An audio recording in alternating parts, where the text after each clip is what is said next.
neno la Mungu tukaribishwa katika zile kutayarisha hiyo suna ambayo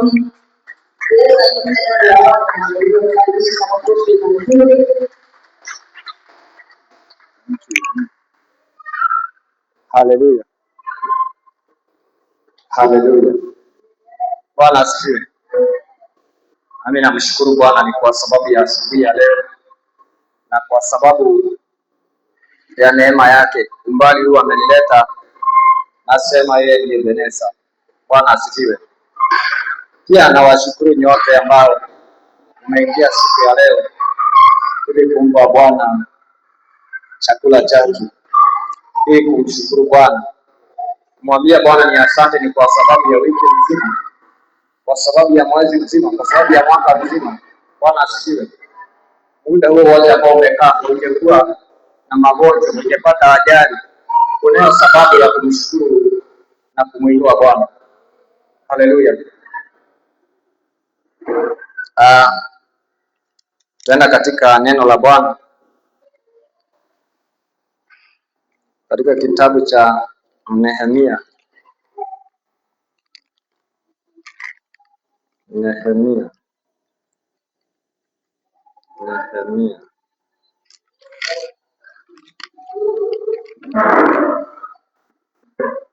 Katika kitabu cha Nehemia 4.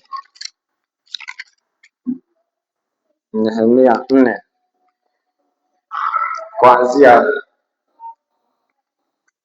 mstari wa kwanza pale. Biblia inasema ya kwamba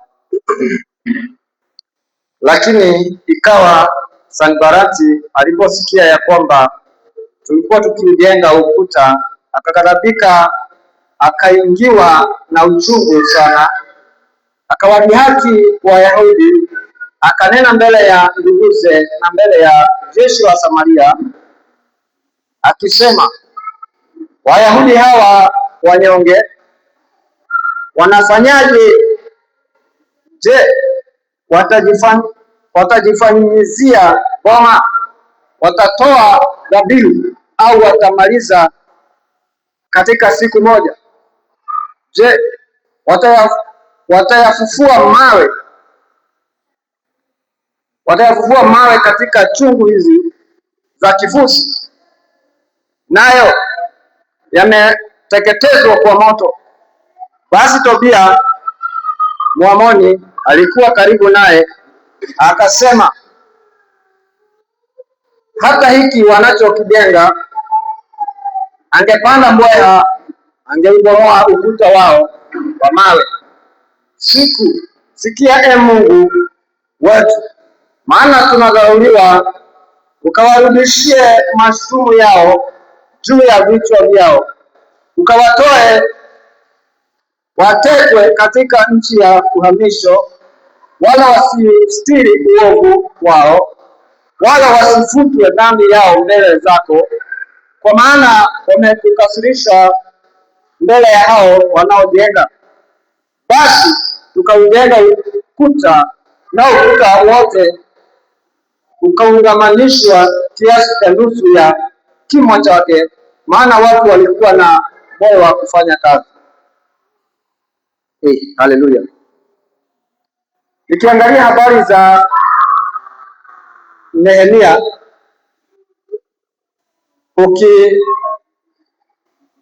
ukisoma pale kuanzia 3, utasikia habari za Nehemia vile ambavyo aliomba nafasi kwa mfalme ya kwamba anataka kwenda katika Yuda, kutembea katika makaburi ya babu yake. Haleluya. Mahali walipozikwa, na kulingana na yeye na habari ambayo aliyopelekea mfalme, yeye anasema ya kwamba alisema ya kwamba anataka kwenda katika Yuda ili kwenda kuona ile shamba ama kutembea katika makaburi, lakini nia ya Nehemia haikuwa hiyo. Haleluya. Yeye alikuwa na nia yake ambao Mungu alikuwa amemnenea, alikuwa amemzungumzia. Bwana asifiwe. Kwa hivyo aliweza kwenda mahala pale, lakini wakati mfalme alimwangalia aliona uso wake kuna jambo, ni kama kuna wasiwasi. Haleluya! Hakukimbia tu kumweleza, lakini Nehemia alitumia. Kumbe hekima ni kitu cha maana.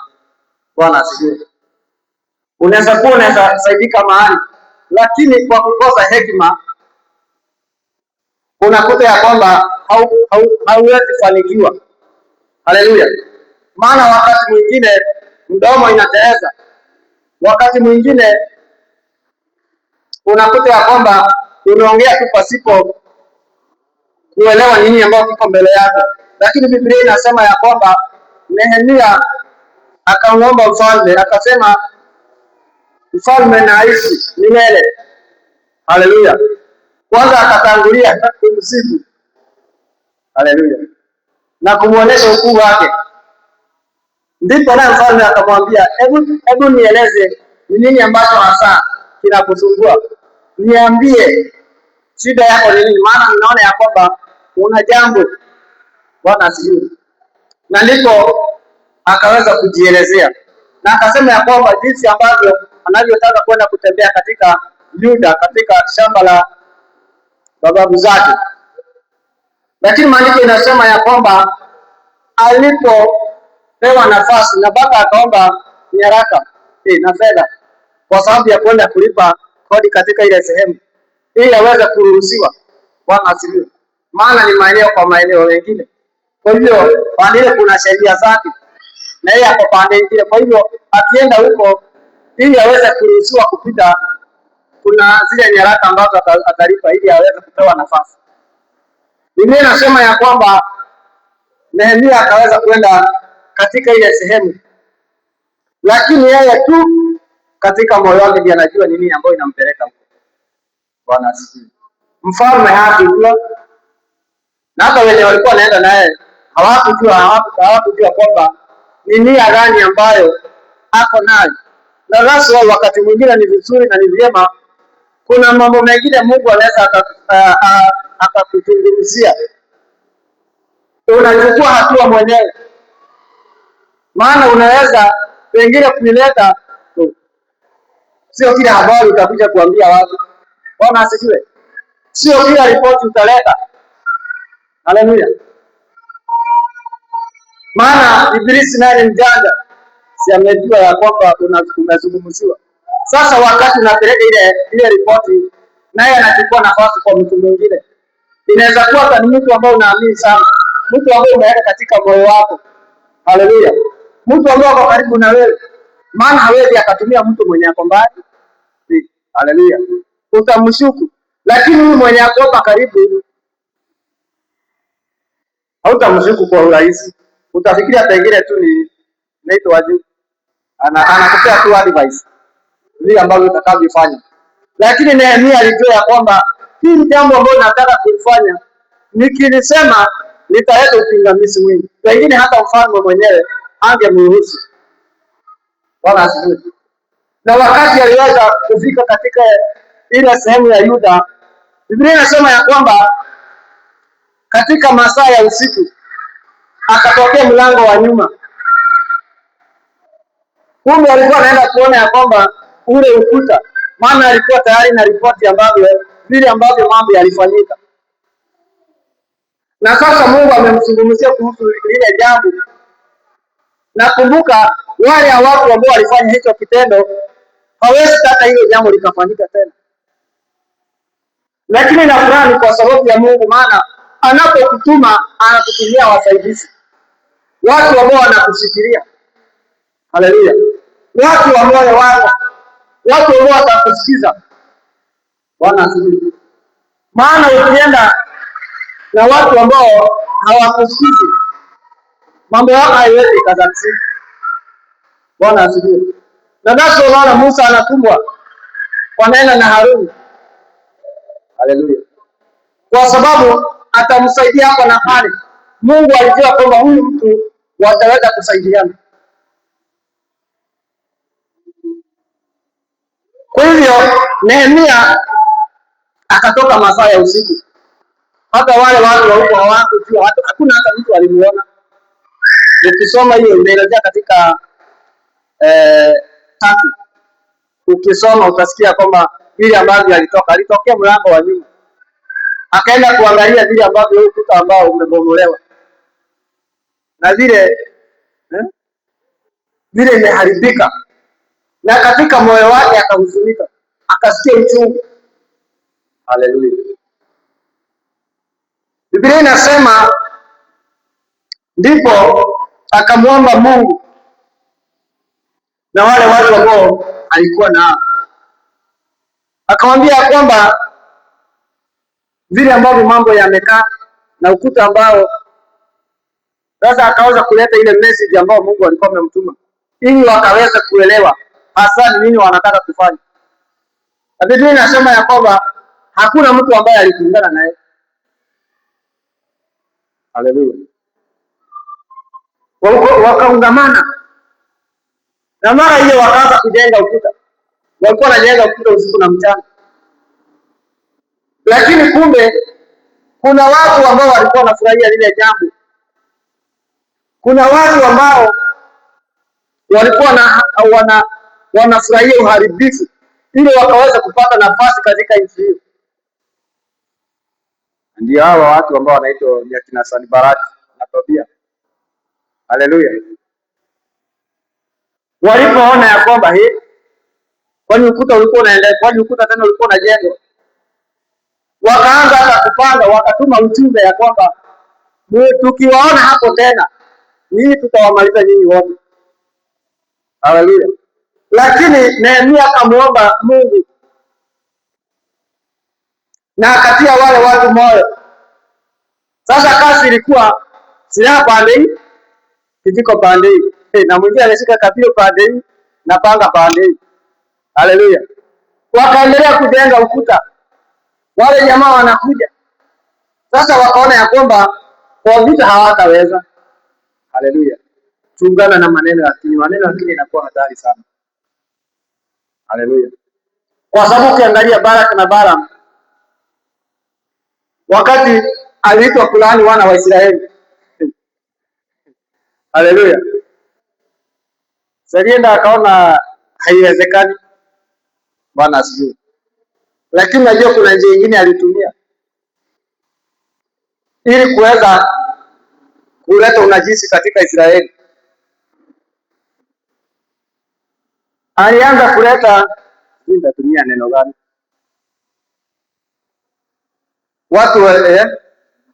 Watu wa usherati katika Israeli.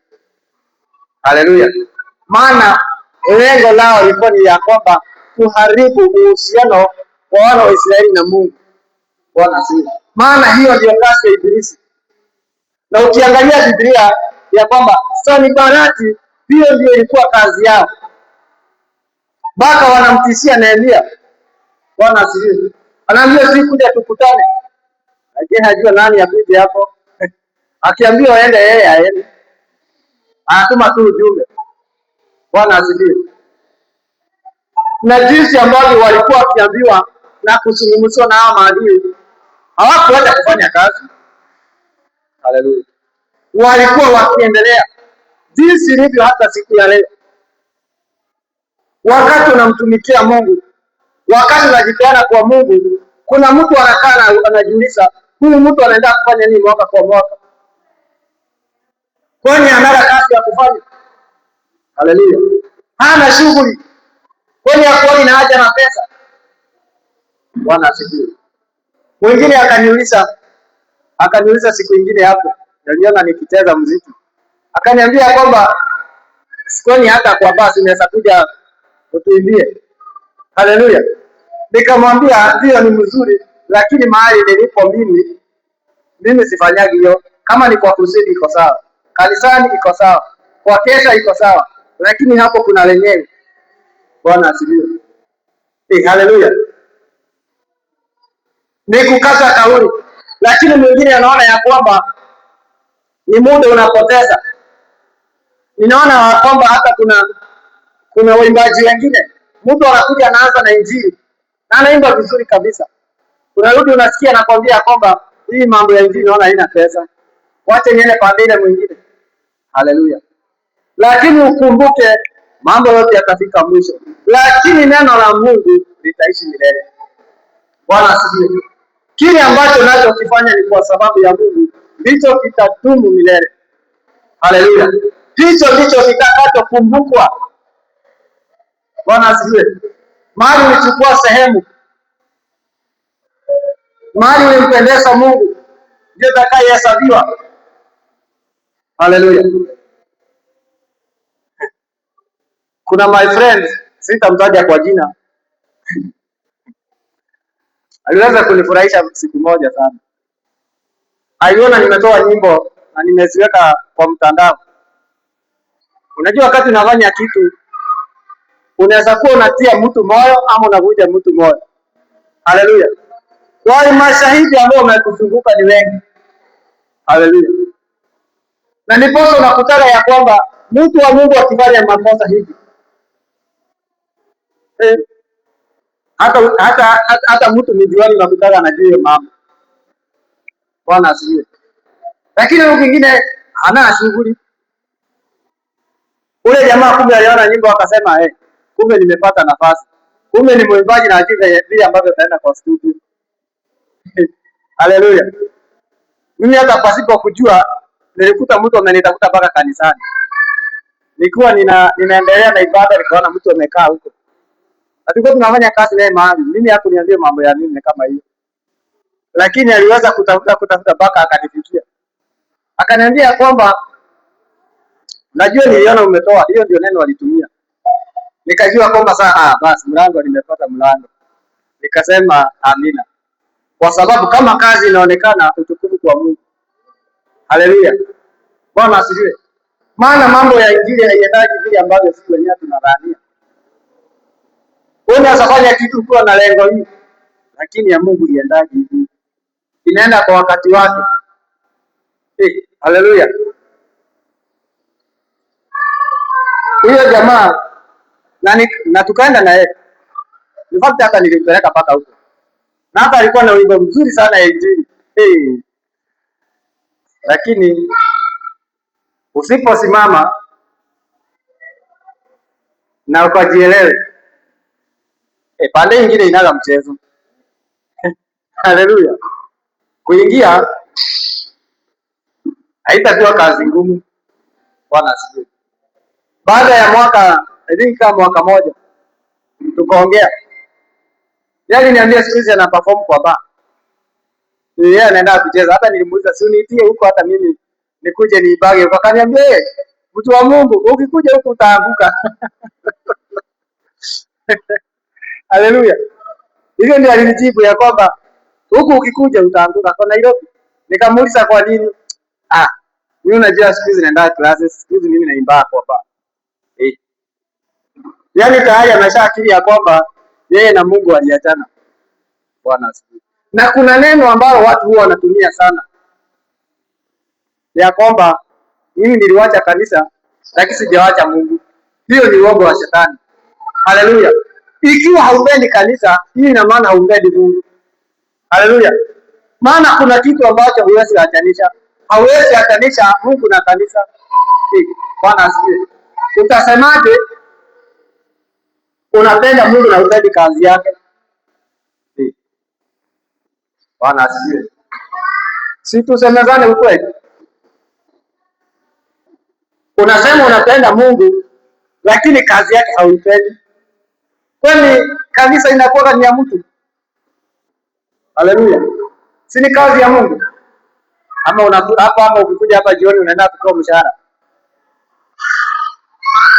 Ama mwisho wa mwezi unangojea? Haleluya. Lakini nasikia kwamba mtu mimi mambo ya kanisa niliwacha. Acha nikwambie ukweli. Huyo mtu ni Mungu hapendi. Na Mungu alitua hata akaweka ofisi. Nakwambia ofisi ungesikia iko hapa Kamtemboa. Wangekuwa wamemuua kitambo. Bwana asifiwe. Mtu anakuja asubuhi, Mungu kwa nini uliumba ule mimi ukaniweka hivi? Kwa nini yule anakuaga hivi na mimi sikuaga hivi? Yaani hata vitu zenye hazina mwelekeo. Bwana asifiwe. Kwa hivyo mtu aweze nidanganya ya kwamba hapendi kanisa na anapenda Mungu. Ni vitu mbili tofauti. Haya, Biblia inasema ya kwamba si Yesu atarudi mara ya pili kufanya nini? Haleluya. Atarudi kufanya nini? Kuchukua kanisa. Na kama sasa upendi kanisa utachukuliwa wapi? Haleluya. So si ni thibitisho ya kwamba kama haupendi kanisa upendi Mungu. Maana hizo ni vitu ambazo hauwezi atanisha. Haleluya. Kwa hivyo ukiangalia kina Sanbalati na Tobia hawakuwa wanampenda Mungu. Haleluya. Tusidanganye, hawakuwa wanampenda Mungu. Maana kazi ambayo ilikuwa ikifanyika pale na yule ambaye alikuwa amemtuma ni Mungu, itakuwaje ufalme hauwezi kupigana wenyewe? Au haleluya. Lakini kitu ambacho kinanifurahisha ya kwamba licha ya kwamba Sanbalati walikuwa wakitaka hao watu waje kufanya lile jambo, bado walizidi kujitia nguvu. Sasa wakati hao wanaongea ndio sasa wanaendelea mzuri sana. Yaani mtu ameweka panga hapa na kabila na kijiko. Ito ndio digo. Ndio wakati haya. Ndio digo wa majiga. Bwana asifiwe. Kwa hiyo vitu zinatumika hapo ni kabila, kijiko na guruma. Na kamba. Haleluya. Na walikuwa wakijenga. Bwana asifiwe. Na Biblia inasema ya kwamba Tobia tena wakakuja. Leo akasema ya kwamba sasa watu wanyonge hata hawana nguvu. Hii kuta watajenga kwa siku moja wamalize. Yaani kuongea ya kunyakili ya madharau. Haleluya. Hao watu hata hawana nguvu. Hata hawana vitu za kujenga. Watajenga ukuta wamalize. Hawa sasa. Hawa watu wachache hao watafanya hii kazi wamalize.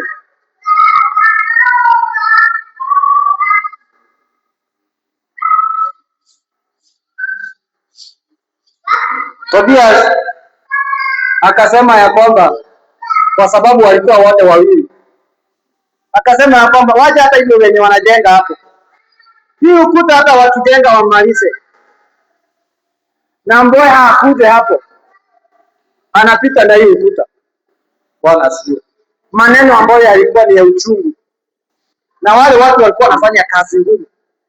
Bwana asifiwe. Haleluya. Nataka ujue ya kwamba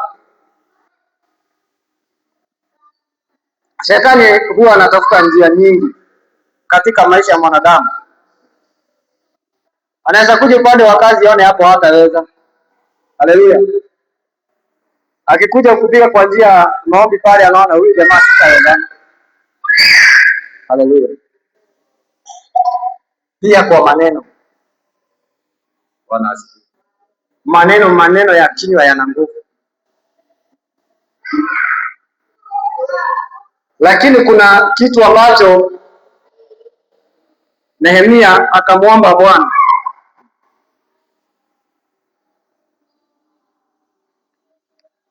Akamwomba Bwana akasema katika mstari wa 4, sikia Mungu wetu, maana tunadharauliwa, ukawarudishie mashtumu yao juu ya vichwa vyao. Sikiliza.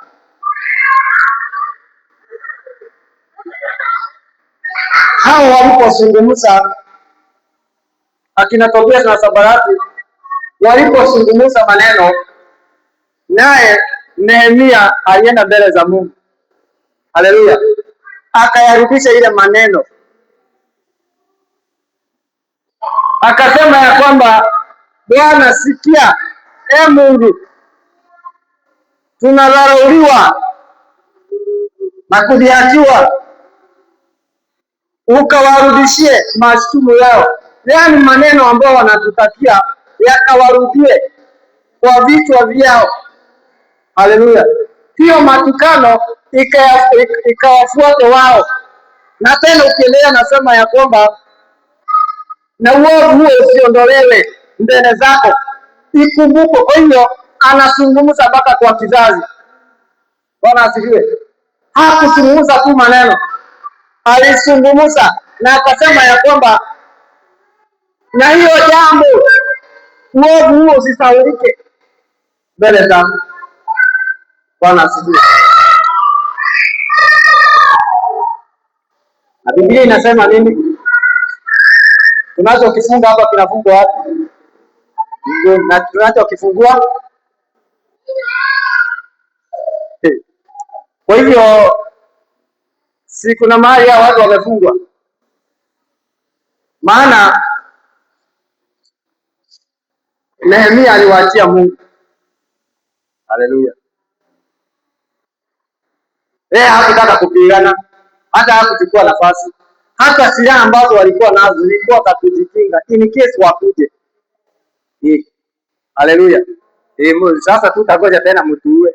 Na akamwambia, ukisoma pale tatu, aliambia wale watu mjue ya kwamba muna protect mpaka watoto wenu na mashamba yenu. Haleluya. Na vitu vyenu. Wakasikia sasa wakapata nguvu. Haleluya. Maana yalikuwa ni maneno machungu. Kuna mtu akiona umepata shida kwake ni shangwe. Haleluya. Siku hiyo ananunua nyama nilio vini akarake goza na tingai. Haleluya. Yakarake goza. Bwana asifiwe. Akisikia kwamba wewe ni mgonjwa, hata anakuja kukutembelea. Unasikia kwamba unasikia aje? Hata anaweza kuletea dawa ya mimi. Lakini hiyo ni ya kukuzindikisha. Bwana asifiwe. Wewe sasa amekuja kwa uzuri, ni kukuja kudhibitisha umebakisha siku ngapi wewe. Bwana asifiwe. Kwa sababu Biblia inasema ya kwamba adui ya mtu ni nani? Ni mtu wa nyumba yake. Haleluya. Huyo ambao ako na yeye hapa. Awalagi huyo kali. One ciana ciaku igiteseka. One familia yako ikilia. One ya kwamba mwingine akitwa yatima. One mwingine akitwa mjane. Inakuwa ni furaha. Bwana asifiwe. Anashangilia. Lakini mpaka unashindwa. Halafu kwa sababu ya Bwana asifiwe. Ndio ameshangilia halafu pasipo kujua ya kwamba naye Mungu kupigania watu wake. Nimaliza na hii kitu. Kuna rafiki yangu okay, ule si mzuri. Acha niseme si mzuri. Mke wake hakuwa. Sasa siku moja akaenda kupika. Amekuja akiwa mlevi. Kaekelea chakula mzuri. Akataka sasa kuweka roiko, akaanza kutafuta mahali iko. Yeye alichukua dawa ya panya akaweka kwa chakula akidhania ni roiko. Anaweka mchuzi mix. Haleluya. Agekira dawa ya mbia ati ni roiko arekira. Tondu ni muri. Haleluya. Wacha nikwambie kwamba kama si Mungu hata ungekuwa wenye ambavyo huko. Maana wakati mwingine tunapigana vitu ambavyo tunaona, lakini zenye hatuoni ndio zinakuwa mingi. Bwana asifiwe. Na ndio nasikia kwamba usisumbuke kwa sababu ya kesho yako iko mikononi mwa Mungu. Maana huyo jamaa angekuwa ni anajilinda siku hiyo siku hiyo akiamka akiwa pande nyingine. Haleluya. Sasa Kilichonifurahisha ya kwamba alipoamka asubuhi kuangalia fagia akakuta mahali ya karatasi aliweka ile roiko yenye alikuwa anasema ni roiko, akakuta kumbe kuliko yake roiko aliweka dawa ya panya. Na Mungu ni mwema. Sasa hiyo asubuhi ndio anasuka ikaenda aliye dawa yake ya Hawaii. Haya, na in fact hata tumbo haikumsumbua. Sasa anakimbia asubuhi ndio anakimbia kununua maziwa. Nikamwambia kama ni kupumzika jana usiku ogeokeria hivyo. Haleluya. Nikamwambia hiyo ndio inakuwa ukuu wa Mungu. Bwana asifiwe. Maana ukiangalia huyo si ni Mungu. Bwana asifiwe. Hiyo ni kazi ya Mungu. Maana yeye hakujua. Wakati mwingine unatokaga baada ya kupita ama pengine kwa safari, unasikia wewe umepita tu dakika chache unasikia gari imegongana hapo. Bwana asifiwe. Nilimwambia wewe unastahili umrudie Mungu, maana hiyo ni thibitisho ya kwamba Mungu ana haja na wewe. Haleluya, hajamalizana na wewe. Sasa tunaongea wakati mwingine nikipita aliambia sikuje tuongee tu kidogo. Haleluya. Dawa yapi yoge kila moja ni rapi tene karo iko arekira kumbe ni gwikira dawa yapi ruhadu bia ria dawa ni orayo awete orage bia ria ni oraria dawa rudi kana bia ria kuria roiko. Haleluya. Bwana wabariki watu na mimi.